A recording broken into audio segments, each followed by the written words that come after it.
Today, I'll be reviewing the Emerald Quest level pack by Kriby.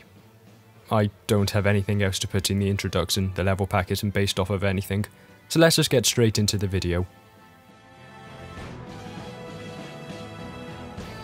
Emerald Quest is structured in a similar way to the OLDCs that we get every couple of months. You get one hub room filled with portals to the actual levels, or to another single map tile sized hub room that then has a teleporter to the actual levels. I don't really know why these are here. They're so small and insignificant that I can only assume they're around so that emblems can be hidden in them. I also have to say that I haven't played every level the pack has to offer, because there's a deactivated portal in the hub room that I assume opens once a certain number of emblems have been collected, and I wasn't going for a completionist run of the level pack. There are 16 levels spread across 8 themes, which can be completed in any order with the exception of the Death Egg finale that needs the 7 Chaos Emeralds found at the end of each zone to unlock. So there's actually a fairly hefty amount of content here.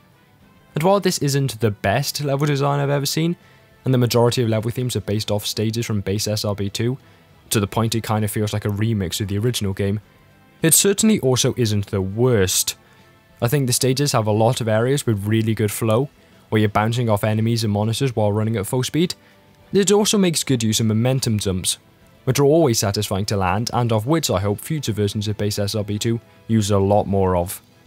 The stages are also fairly good lengths, which is something a lot of mods struggle with, either making the stages ridiculously short or annoyingly long.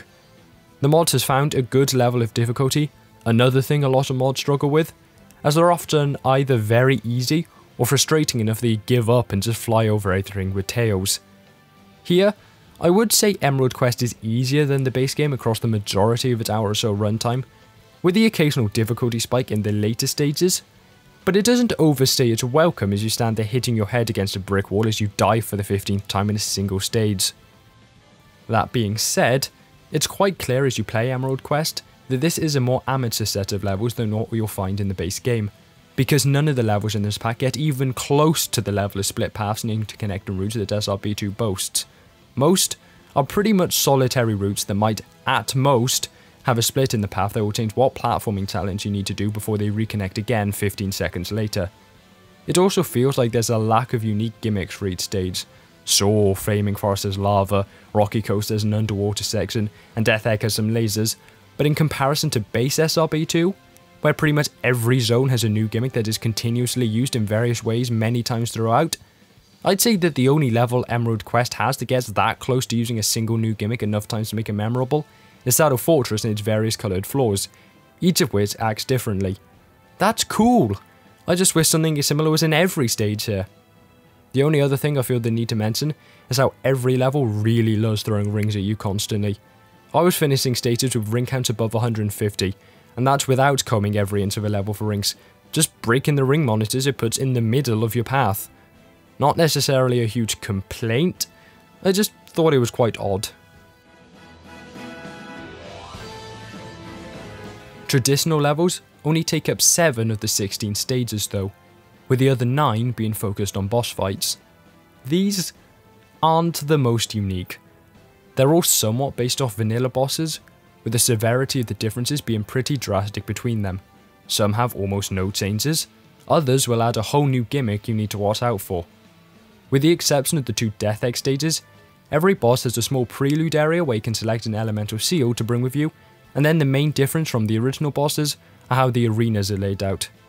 Generally, I'd say the bosses have been neutered, whether that's because the arena layout allows you to hide from their attacks, or because the arena is simply much larger and gives you more space to avoid attacks.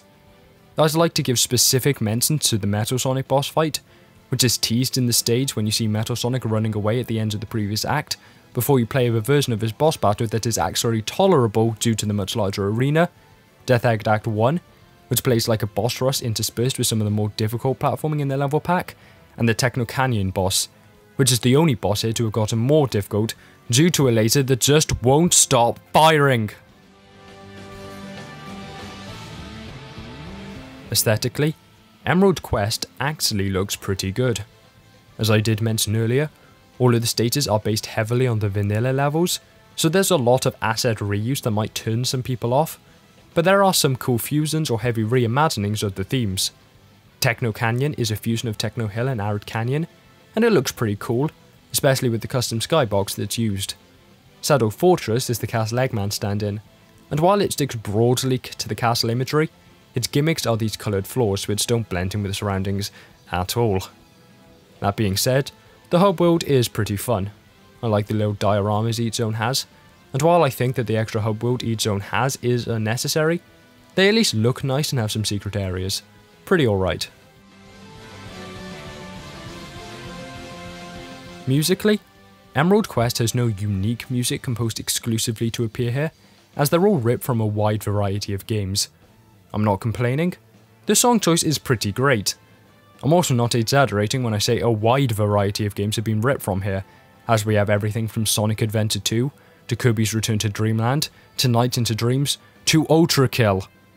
It was only today I found out just how much the Return to Dreamland and Ultra Kill OST slap, so I certainly have this level pack to thank for that.